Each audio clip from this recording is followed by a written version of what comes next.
Okay, I'm back and I have changed into something that hopefully is a bit more comfortable and workable.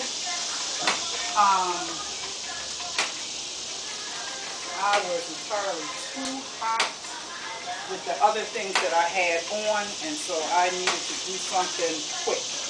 And this is what we did. So that was just one area of squash bugs that we located.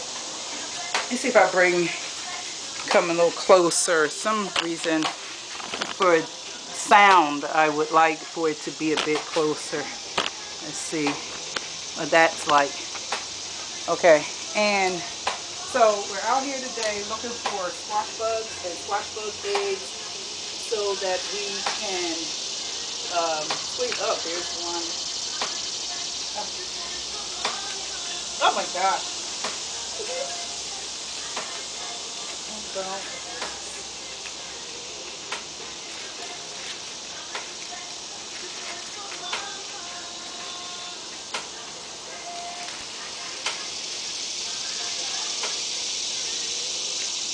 This is the not so nice part of gardening. I think I'm going to get that other glove for my hand.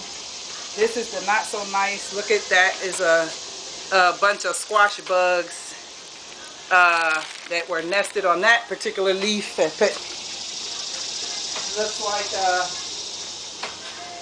Looks like those eggs hatched, and that's where they are. And you have to just get the squash bugs and squash them, and that is the way to get rid of them. So this is also, you know, this is kind of like living in this brave new world. When you have to plant and grow your own food, these are some of the things that you have to look out for and take note of and be prepared to address.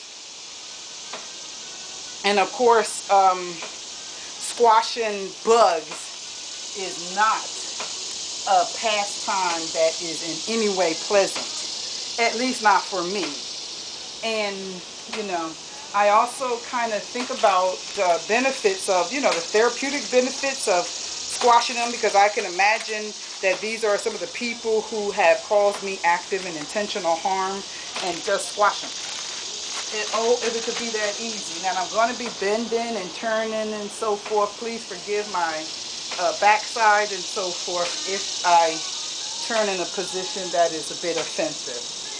But I have to find the squash bug. So you all might say, well, why don't you just go ahead and turn off the camera and do what you have to do.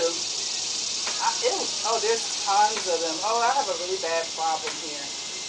You know, right now with the bag I can use to collect eggs, but there are so many live bugs to be physically squashed that I need to just kind of begin to squeeze.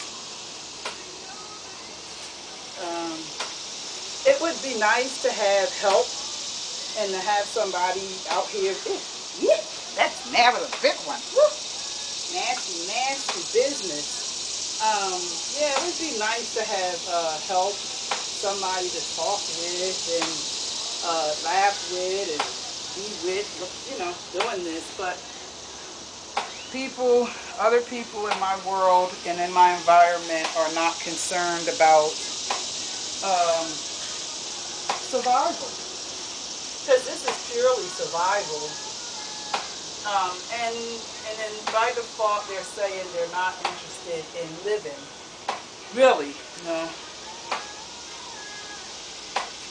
And while I have my own ambivalence to living and surviving, I'm just sick of having to be in a position to survive.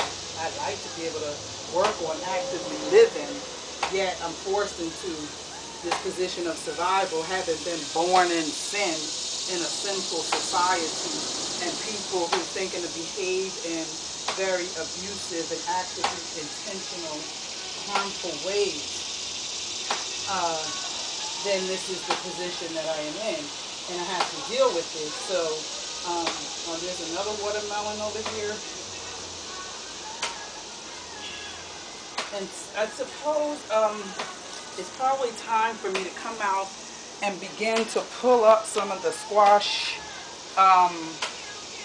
dead vines, the ones that are dying. I need to go and get a sweatband. I see that. And, alright, I kind of got the little host of them that was just right here. I still need to, I know I need to walk in there and begin to search for more eggs and bugs. And, that was a little squash that was starting to grow.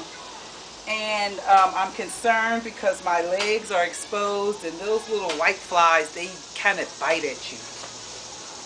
So I need something to cover my leg. There are lots of flies in here because there are lots of dead leaves and vines in here right now as the squash plants die off. And again, I'm beginning to get very uncomfortable. As you see, I'm very hot and sweating a lot. And I did get a little patch of squash bugs right here. I need to go up in there.